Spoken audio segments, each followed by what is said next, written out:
Ačiū labai. Iš karto noriu prie reikalo. Vis tiek mūsų konferencija yra apie transatlantinius santykius ir jūs apie juos užsiminėte savo kalboje.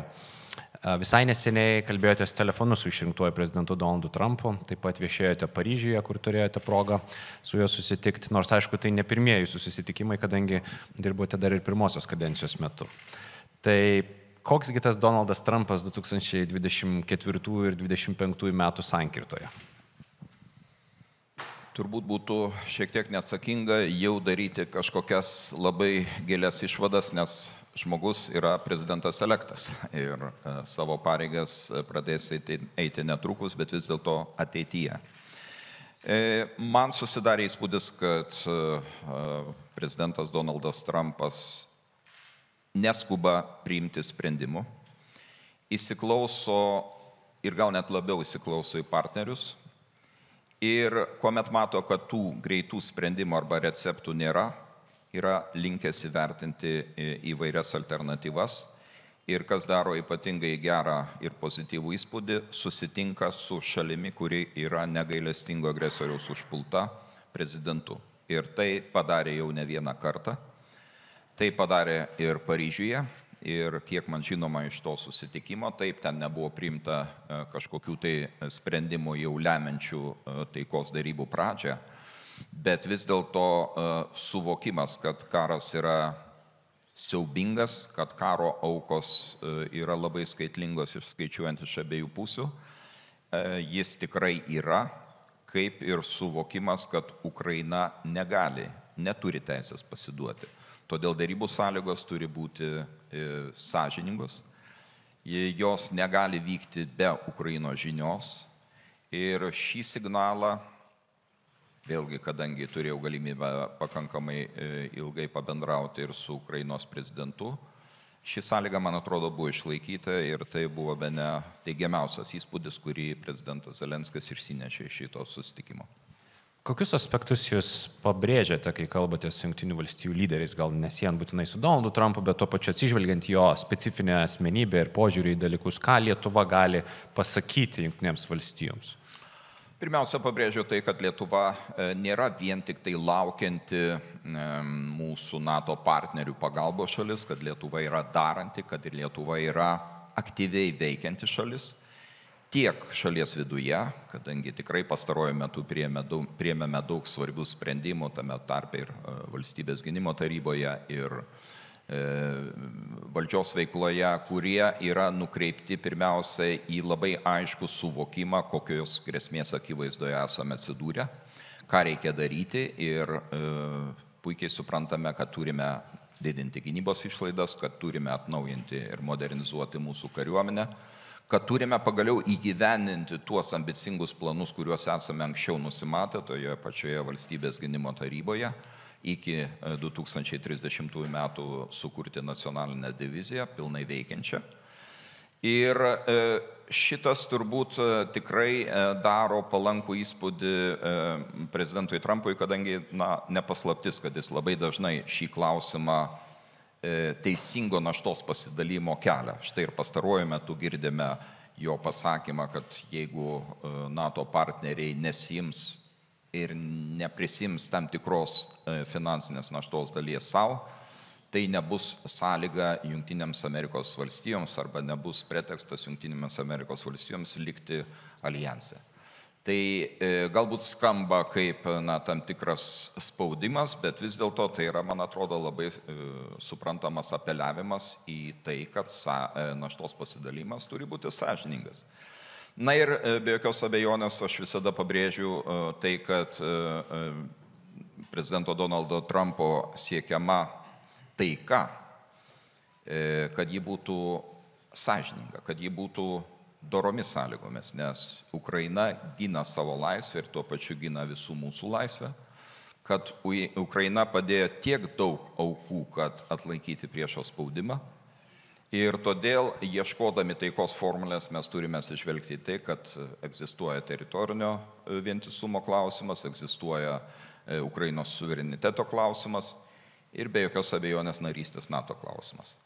Tai šiandien aš matau, kad labai didelis dramblys dėrybų kambaryje bus Ukrainos narystė NATO.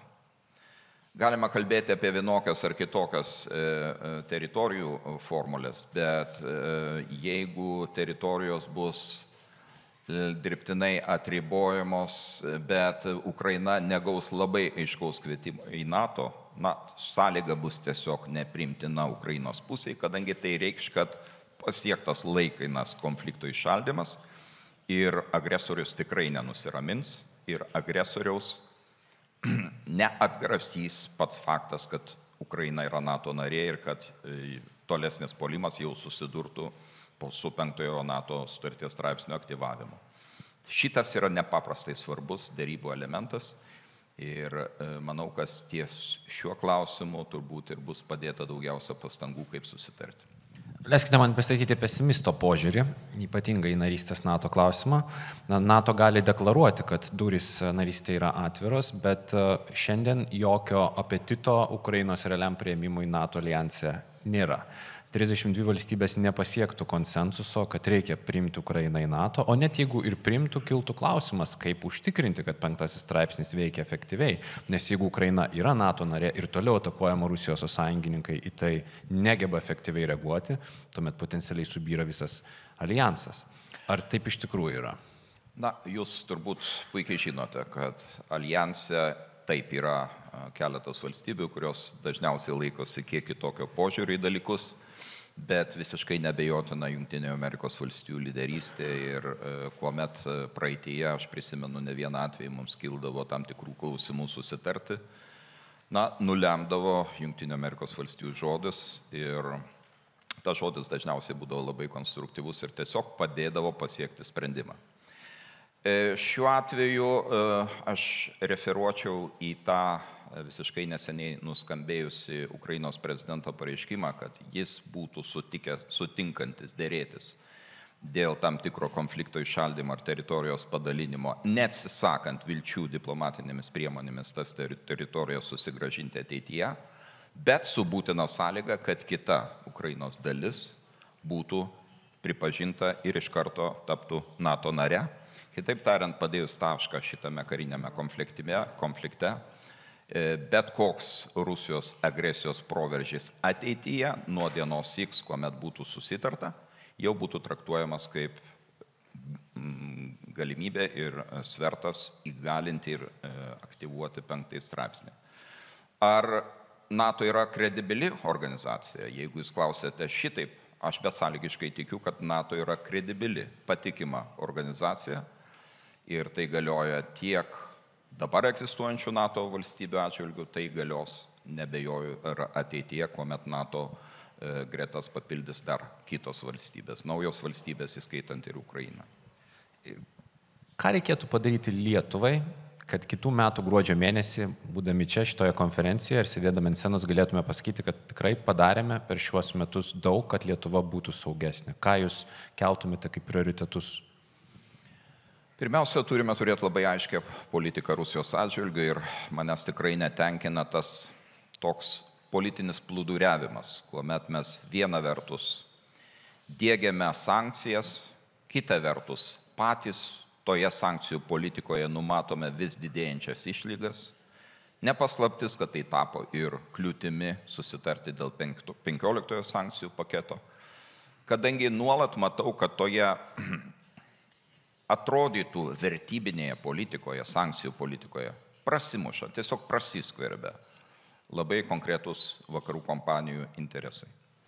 Kol verslas darys tokią milžinišką įtaiką politikai, apie jokią vertybinę ir principingą užsienio politiką ES nebus kalbėti pagrindo.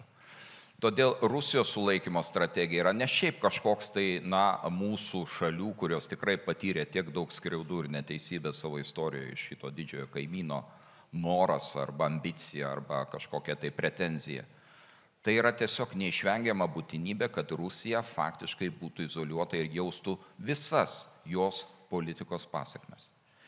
Šiuo metu aš tikrai nesusidarau įspūdžio, kad Rusija kenčia dėl savo politikos taip, kaip buvo galvojama ir tikimasi pačioje karo pačioje karo pradžioje, kuomet mes sakėme, kad sankcijos sustabdys Rusiją, sankcijos pakirs Rusijos ekonomikos gyvybingumą, kad mes jas griežtai taikysime ir vis labiau suveršime tą sankcijų žiedą. Aš matau, kad ilgainiui sankcijų įkarštis arba stiprumas vis labiau silpnėja, o išimtis ir apėjimas sankcijų vis labiau stiprėja. Tai štai dėl to nereikia stebėtis, kad Rusijos ekonomika dar stebėtinai neblogai laikosi esant tokioms sąlygoms. Todėl bus mums tikrai proga imtis ir tam tikro aktyvaus vaidmens, nes esame numatę, kad kitas B9 Bukarešto 9 šalių susitikimas vyks Vilniuje. Tikrai tuos klausimus kelsime visu aštrumu, sieksime atkreipti kitų NATO partnerių dėmesį ir man atrodo, kad NATO organizacija mums tikrai neblogai pavyksta.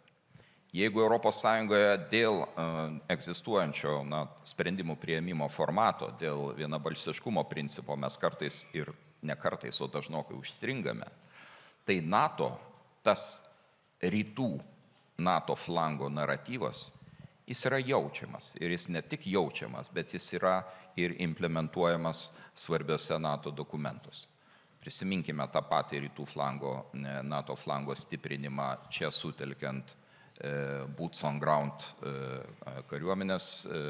karinės pajėgas, padidinimą karinio atstovavimo iki brigados lygio sprendimą, rotacinio oro gynybos modelio dėgymą. Visi šitie sprendimai rodo, kad taip, mes esame girdimi ir mes svarbiausia esame suvokiami kaip tikra pafrontės valstybė arba valstybių kompleksas, kuris yra prie rytinės ES sienos ir kad į mūsų balsą ir į mūsų interesus būtina atsižvelgti, kadangi mes giname išorinę NATO sieną.